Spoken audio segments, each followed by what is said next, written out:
We're on the path to a comeback, Columbus. An equitable, full throttle, better than we've ever been comeback. Because we don't want to just return to the way it used to be, to the status quo. We want to address the disparities the pandemic laid bare. We want to build a more inclusive, equitable city where all residents feel safe and empowered to achieve free of prejudice and regardless of their zip code. Tonight, we will talk about recovering and rebuilding from all that we've been through, about creating resiliency to weather the next crisis, and about charting a unified path forward. Because at this moment, we're still a divided city, a divided country. And to be the best we can be, we need to move together toward dynamic, inclusive growth and shared prosperity for everyone who calls Columbus home. From the earliest days in the pandemic, we invested in our residents. In addition to providing rental assistance, food, and small business relief, we also purchased enough Chromebooks so every Columbus City School student had their own device. We partnered with the Mid-Ohio Regional Planning Commission to provide internet hotspots, and we invested $1.6 million to support learning extension centers to provide a safe, healthy environment for students to get help with school. Columbus Public Health, our warriors in this battle, set up and operated a hotline to provide potentially life-saving information to residents with COVID-related questions, answering thousands of calls. They constructed testing sites at the state fairgrounds that are now being used to administer vaccines. With the vaccines in our hands, there's a light at the end of the tunnel. I need you to be that light. The safest, healthiest way for us to fully reopen is for everyone to get vaccinated. Please get your vaccine if you haven't already. COVID-19 didn't create the disparities in our community, but it's shown a bright light on those that already existed. It has made our mission to advance the equity agenda all the more important, and the need to act so much more urgent. Nowhere has that been more apparent than with crime, especially those crimes involving our youth, both as victims and assailants. Our first step toward recovery must be to stop the violence in our neighborhoods. Columbus is not the only city that saw a spike in crime, and we know the cause is tied to the pandemic. So many families were left dealing with unemployment, housing and food insecurity, access to virtual classrooms, and so much more. The city invested $2 million of CARES Act dollars from the U.S. Treasury for anti-violence efforts in our neighborhoods. We worked with trusted partners, including the Shalom Zone, Community Development for All People, New Salem Community Development of Caring Foundation, and the Afrocentric Personal Development Shop, that then supported grassroots organizations with micro-intervention grants as a violence prevention strategy for young people and their families. I started this year talking with small groups of community members, faith leaders, high school students, and law enforcement, listening to their ideas on how we can make our neighborhoods safe. From those conversations came investments in new initiatives to fight the continued violence, including Growing Up, that has already started the recruitment of young men. End the Violence, a new approach to violence reduction from those who have lived it. I've called on suburban mayors and city managers to work with juvenile judges and find diversion programs that work for our youth. That call to action has already yielded positive conversations. And tonight, I'm announcing a $500,000 commitment to these diversion programs and asking our suburban partners to contribute to this important work. We've also expanded programs with proven track records, including Reroute. We're expanding this pilot program citywide. Safe Streets. We're expanding it to include first shift and to run from spring through fall instead of just summer. You can expect to see bicycle patrol officers in the Hilltop, Linden, and South Side later this month. We're also expanding Safe Neighborhoods to engage violent offenders with an alternative plan away from crime and violence. Our expansion will leverage the individual model into a group model and will be housed at churches in different neighborhoods. These are just the latest steps in fighting the crime we're experiencing today. With additional funds received from President Biden's American Rescue Plan, we will again reach out to our trusted partners with empowerment grants and continue to fight crime in our city.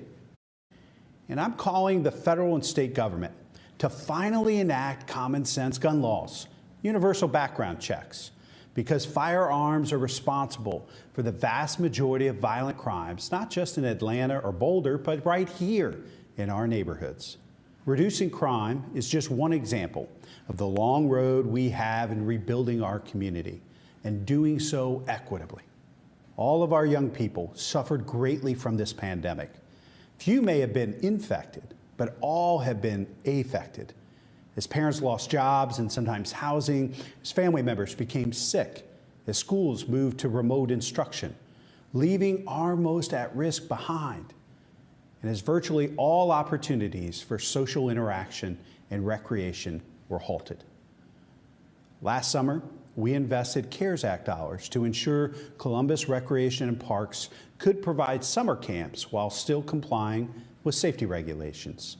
We also invested $2 million for 40 nonprofit agencies to be able to expand their own planned summer youth activities and to do so safely. But it was still just a shell of what we can offer in a normal year. Tonight, I'm announcing that we will be making unprecedented investments in our youth starting this summer to help our young people gain back some of what they lost. Recreation and Parks will also host a pilot project called the Park Pop-Up Performances Program. Think of it as a small-scale mobile arts festival. Throughout the summer, the Park Pop-Up program will provide paid performance opportunities for more than 200 local artists and offer accessible arts enrichment opportunities for the community. And again, we will offer financial support to other partner agencies to expand their summer recreational services. Summer employment goes a long way in building soft skills and confidence in our young people, while also putting cash in their pockets. This summer, Recreation and Parks will hire not only 125 seasonal staff, but 112 youth ages 14 to 23 for an 8-week paid leadership training and job readiness course. The Departments of Public Service and Neighborhoods are working to provide paid summer positions for young people to help keep our city clean. I'm calling on other employers who can engage youth to reach out to the Workforce Development Board. The city can provide grants. You just need to provide work and mentoring that our young people so desperately need. Let me ask you this. What are you willing to do to invest in our young people this summer? Recovery and rebuilding means investing in the next generation now. Children develop most in the first 3 years of life, everything from motor skills and language to the ability to socialize. Those without stable housing, food, and a nurturing environment will face developmental barriers that sometimes last a lifetime. Celebrate One continues to work to assure that every baby in Franklin County has the opportunity to reach his or her first birthday and beyond. While we celebrate a decrease of 29% in infant mortality, the infant mortality of Black and brown babies remains persistent. In the next phase of our work, our goal will be an additional 28% decrease in infant mortality while being laser focused on minority babies. Specifically, we're working with the Ohio Better Birth Outcomes Collaborative on the next 10 years of this initiative. In my last State of the City address, I laid out an equity agenda that calls out racism and discrimination where it exists and guides our work to identify community-based strategies to address it. Reducing infant mortality and cutting the racial disparity of infant deaths, that is part of our equity agenda. High-quality early childhood education is crucial in preparing children for kindergarten, because studies show that kids who start school prepared are much more likely to succeed in school and in life. Late last year, we broke ground on the Hilltop Early Learning Center. It represents a $20 million investment from the city. In addition, money is being raised from the private sector for the center by Doug Bohr, whose family has long ties to the Hilltop. When completed, It will be a state-of-the-art facility with 12 classrooms, a full medical suite run by Nationwide Children's Hospital, a kitchen, both indoor and outdoor playgrounds, and a range of wraparound services to assure we meet the needs of every child. But our focus is not just on the hilltop. We want to be a national leader in kindergarten readiness by 2030. Our public-private partnership, Future Ready Columbus, has developed and is seeking public input on the Future Ready by 5, Birth to 5 plan for all of Franklin County. The blueprint to kindergarten readiness will harness the collective impact of our entire community to make the most effective investments for all of our children so that no child is left behind when they start kindergarten. Ensuring access to high-quality, early education, regardless of zip code, so that our children are prepared to thrive in kindergarten and in life. That is part of our equity agenda. Rebuilding efforts for Columbus start in our neighborhoods. Despite the pandemic, we were able to continue with our neighborhood redevelopment efforts. We opened 2 new community centers, Scioto Southland on the south side and the Linden Community Center, a total of $35 million in capital investments. Both will be neighborhood hubs for multi-generational activities. In Linden, as part of the One Linden plan, we not only opened the community center ahead of schedule, we also opened a new fire station, started building Linden Fresh Market to provide fresh food and prescriptions to the community. We began design work to completely reconstruct Hudson Avenue. In the Hilltop, as part of the Envisioning Hilltop plan, we not only broke ground on the Hilltop Early Learning Center, we also began $10 million in streetscape improvements along Sullivan Avenue, with improved street lighting and public engagement on public art coming this year. We saw our investment in Sanctuary Night, a space to help women in human trafficking, pay off by providing food, clothes, and basic hygiene, along with referrals and transportation to addiction treatment centers for over 170 women. The center is scheduled to be open 7 nights a week, starting in July. In this year's capital budget, will include $5 million for land acquisition and design of a new Hilltop Police substation. But it's important to remember that we are not exclusively focused on only Hilltop and Linden. Every neighborhood is unique with its own needs, and each deserves safe streets and sidewalks, clean drinking water, and opportunities for recreation. We will continue to make these investments throughout the city, from the far east to the south side to the northwest. One of our critical challenges in rebuilding our city lies in housing, particularly affordable housing. Even before the pandemic, 54,000 residents in Franklin County were spending more than 50% on housing. Columbus doesn't currently have enough housing at any price point, and it will not be able to handle the anticipated growth of our city if we don't make changes now. Tonight, I'm setting a goal for our city.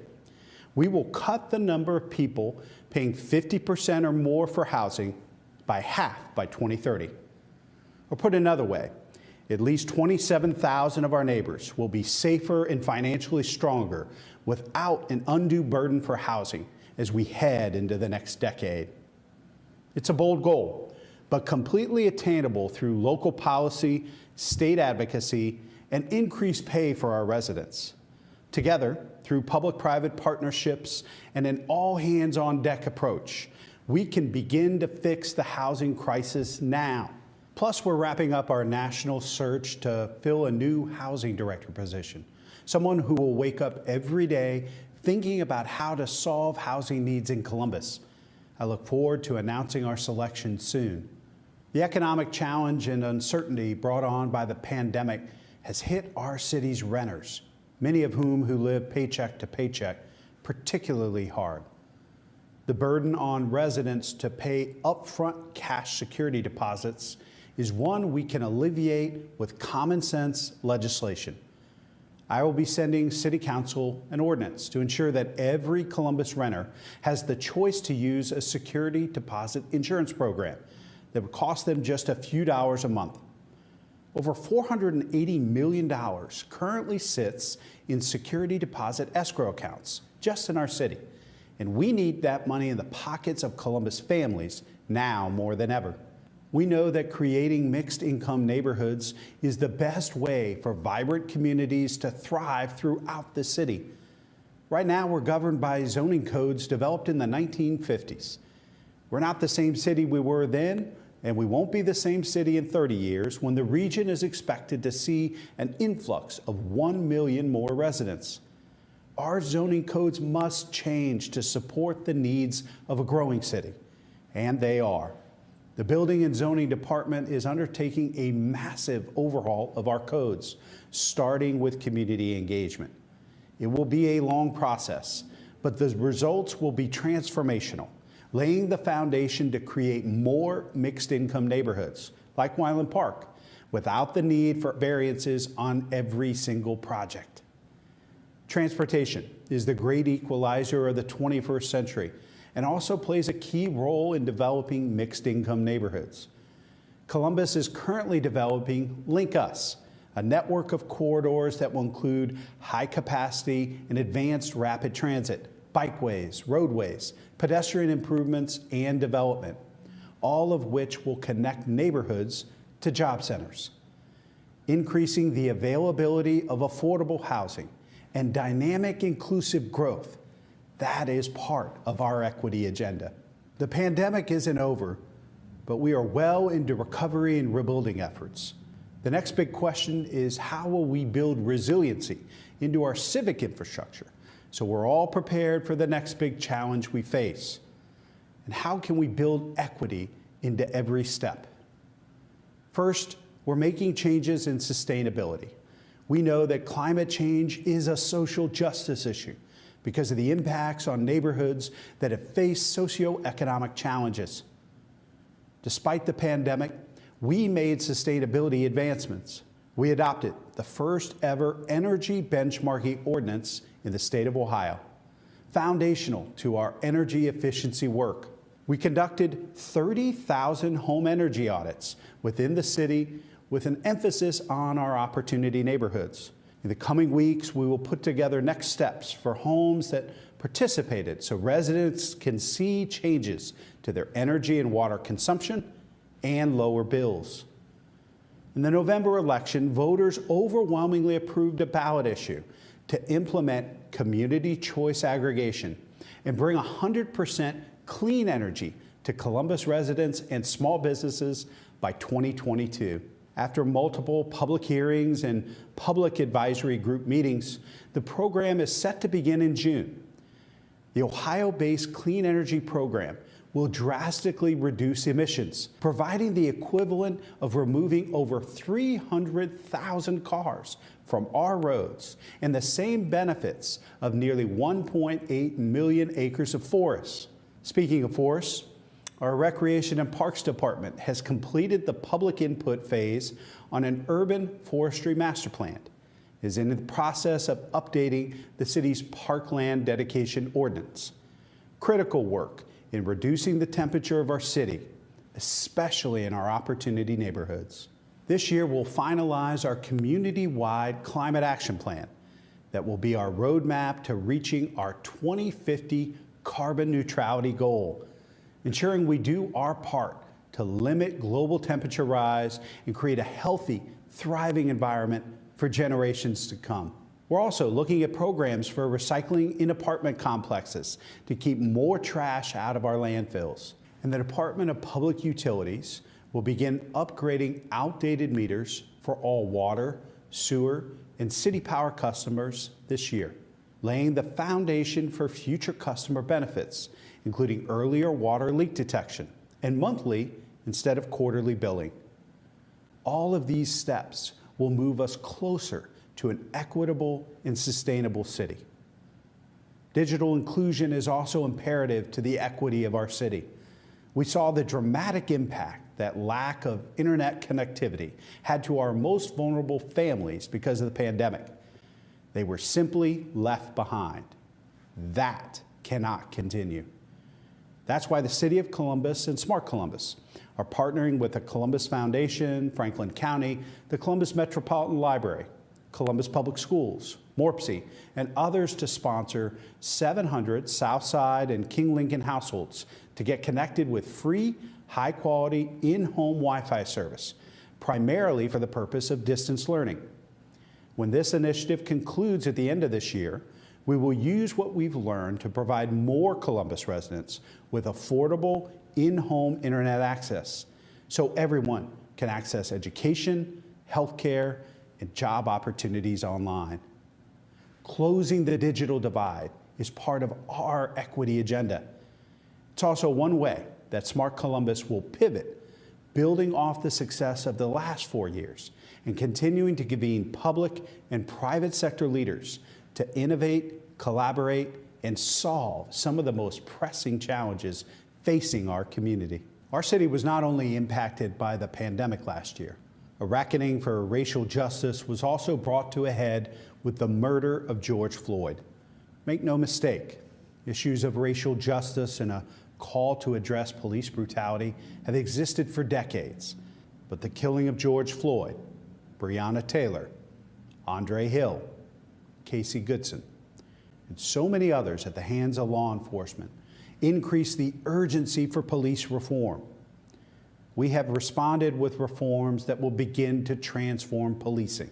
I issued an executive order to require the independent investigation of all fatal use of force cases or cases of death in police custody by the Ohio Attorney General's Bureau of Criminal Investigation. The Division of Police changed its use of force in response to nonviolent protests, and I enacted Andre's Law to ensure the proper care is provided to anyone injured by law enforcement. I put forth a ballot initiative to amend the Columbus City Charter and to establish a civilian police review board and an inspector general for the Division of Police. Issue 2 passed last November with overwhelming support of voters. And just days ago, I advanced my appointments for the first ever civilian review board. That's just a start. We're in the process of hiring a new police chief from outside the division, a transformational leader with experience creating culture change. We're seating the most diverse class of police recruits in recent memory in June. We're continuing to implement the recommendations of the Columbus Safety Advisory Commission and the independent consulting firm Matrix, who reviewed policies, procedures, hiring practices, and training of the Columbus Division of Police. And we're laying the groundwork for alternative crisis response that will send the right response at the right time to our neighbors in need. We will hire 20 social workers to be integrated into the emergency call system to respond to people in crisis due to mental health issues or addiction. The changes we're making now will build stronger police-community relations. Police reform, ensuring our residents feel safe wherever they go, including their interactions with police. That is part of our equity agenda. Part of our resiliency moving forward will come from the continued creation of jobs, good-paying careers that can support a family. Before the pandemic, we were poised to continue a positive trajectory of job growth, and we have every reason to believe that will continue. This summer, we'll start our first cohort of the Building Back Better Together program for people entering the trades. In June, 20 participants will begin an 8-week employment and training program to provide training and certifications that can be translated into career opportunities in the trades. Participants will be paid a weekly stipend, given the necessary tools and equipment, and referred for opportunities after graduation. We expect to seed a second cohort in the fall. As construction of housing and businesses continues, trade workers remain in high demand. We are continuing outreach to underrepresented populations in our community to drive an interest in the trades, which are solid career jobs with great benefits. Connecting residents to good-paying careers in the trades, that is part of our equity agenda. I'm also very excited about the Columbus Innovation District we announced just a few weeks ago with Jobs Ohio, the Ohio State University, and Nationwide Children's Hospital. The district aims to generate 20,000 new jobs in Central Ohio over the next 10 years, involving an estimated 10,000 direct STEM jobs in the technology and healthcare industries, as well as 10,000 indirect jobs in the community at large. And with that, we'll be able to develop the West Campus area into a mixed-income neighborhood, along with multimodal transportation options along the Northwest Corridor. All of that translates into continued resiliency in the job market in the coming years. We're also taking additional steps to ensure that the resiliency we build is equitable. The Office of Diversity and Inclusion has been at the forefront of this work, completing the first disparity study in the city since 1993, and now implementing the recommendations the study provided. Making minority participation part of development agreements assures that minority companies are able to be part of the development of our city. We have almost doubled our minority spend as a city since 2015. One example is the new downtown Crew Soccer Stadium, which included a 30% minority participation goal. The stadium is set to open in July, which is very exciting. But from my point of view, meeting the historic goal of minority participation, $74 million in contracts, is an even bigger win for the community. Creating more opportunities for minority and women-owned businesses to have equal access to city contracts, that is part of our equity agenda. Thanks to the creative leadership of the Office of Diversity and Inclusion, we're also looking at ways to increase diversity, not only of all employees, but also executive staff and boards and commissions.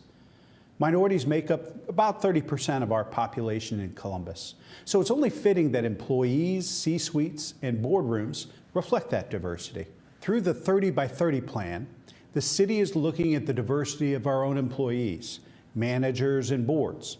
And we're asking all Columbus employers to do the same. At last year's State of the City address, I declared racism a public health crisis and tasked our Health Commissioner, Dr. Mashika Roberts, with providing recommendations on how to best address it. She launched the Center for Public Health Innovation, and at the end of last year, she sent me recommendations we are instituting. We will be implementing a scorecard on our equity projects because, as I've said many times, if you don't measure it, you don't mean it. To assure our initiatives are working, we'll be measuring the data and sharing results with the community.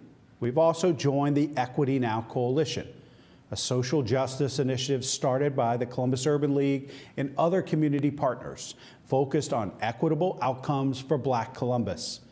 We've invested $160,000 into those efforts, and we are contributing $2.9 million in direct financial support to at-risk expectant mothers through the Healthy Beginnings at Home program, part of Celebrate One.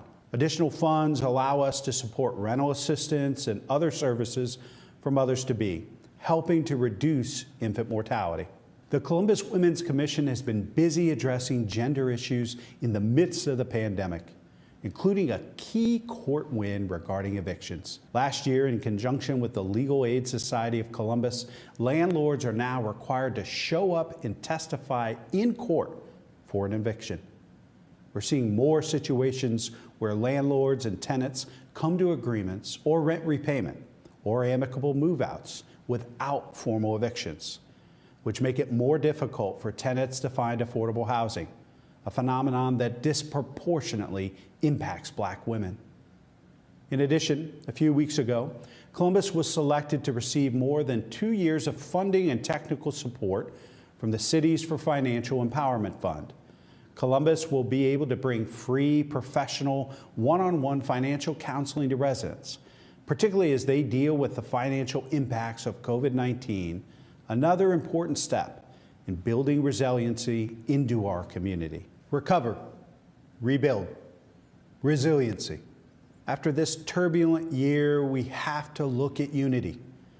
How are we going to move forward together?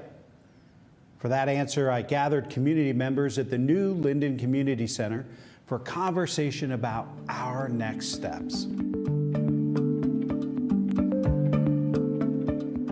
It's nearly impossible to look forward to 2021 without spending some time reflecting on 2020. What was last year like for you and those around you? Last year was, I think, difficult for all of us, be it personally and professionally.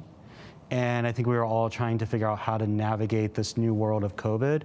What I'm grateful for is I think this city, this community is resilient. And because of hope, because of resilience, we're able to figure it out. We're able to have these difficult, hard, challenging conversations with each other and try to grow as individuals and as people. And that's what gives me so much hope, not just through 2020, but for the future. The state, the city, and the county came together. At the beginning, all you guys were just clicking, talking about the same things, getting the same information, and I thought that was great. We're an essential operation, so we knew we had to stay open because to serve our clients. And we got the information from the city, from the Columbus Public Health Department, CDC and all, and was able to go forward. So that part was very inspiring for me, but it did point out that divisiveness that's here in this country, and a lot of us said we're going to do something about that. And I just think that was the ray of sunshine or hope, or however you want to call that came from this. These inequities didn't happen overnight. How did we get here? Well, it's hard growing up as a young Black person here in America. Like, I can't walk into a store without someone looking at me weird. Like, one time I walked into this gas station, the worker was following me around thinking that I might steal something. It's hard for you to feel like somebody thinks of you that way, that they can't trust you. And I feel like education, along with coming together, is one step to make our community more safe for Black Americans and for the rest of the world. One of the most interesting and hopeful things about all of the protests that took place this past summer is that they weren't church-led, and they weren't being led by, frankly, anyone over 25 years old. My generation, I feel like we haven't gone through the civil rights movement, so I think that we were kind of complacent in what this pandemic did for me, at least, because I was out on the front line. It put this fire up under my butt to really do the work and not lose momentum. And I hope that we continue this momentum in the days and years to come. I've thought for a long time that what is that moment that defines our generation? When I was growing up, there was the Iraq War and then the war on terrorism, but that was always out there. And unless you were from a military family, that didn't really affect you. And so, what is that? World War I, World War II, the movement in the 60s, the civil rights movement. This is our moment. How can we, as America's opportunity city, move to a prosperous future for every resident that builds back better together than we were before the pandemic hit? We belong to each other in this really clear way. At the same time, we felt the pang, the loss of being separated physically from one another. All of these things are interconnected, and the health and well-being of one part of the city is connected to the health and well-being of another part. We will only be able to tackle these systemic issues if we remember that interconnectedness. Not that we're all the same. We're not. And in fact, that's one of the best parts of Columbus. But at the same time, we are interconnected and we belong to one another. For me, I saw, grocery workers, those jobs that we took for granted, how impactful they are, not just through a pandemic, but now that we're in this new space, I want to see us honoring our pharmacists, our frontline workers in a way. Our custodians. Absolutely, and celebrate them, even when we go back to opening our doors, to remember the humanity of those individuals and never go backwards. I don't want to go back to normal. I want to honor the 500,000+ people that lost their lives over this past year. I want to honor George Floyd and his family and Breonna Taylor and so many others. And this is hard work, right? But we need to stick with it. We can't have a short attention span. We need to stay focused on this and not go back to normal, because if we can figure this out, there's so much opportunity. But we have to address these systemic challenges that have been with us longer than any of us have been alive. I think with the generation that we have now, especially with the youth that I'm part of, Columbus will be a very unique place because every youth brings something different to the table. Someone might bring ideas about beauty standards, another person might bring an idea about religion, school, racism. And I feel like if we all stay open-minded to these ideas and forget things that we've been taught, whether it's about racism that's been embedded in our families for generations, we'd have a chance to expand our wings as Columbus, and also in hopes of spreading them to other parts of Ohio and maybe even the rest of the country. If we stay open-minded and aware and educated of all these topics, that the future of Columbus will really be out there and bright. Thanks to each and every one of you, and look forward to working with you together. It was a powerful discussion. I invite you to listen to it in its entirety on the city's YouTube page. Pulitzer Prize-winning author John Meacham, who has documented a great deal of presidential history, wrote, "In our finest hours, though the soul of the country manifests itself in an inclination to open our arms rather than to clench our fists, to look out rather than to turn inward, to accept rather than reject.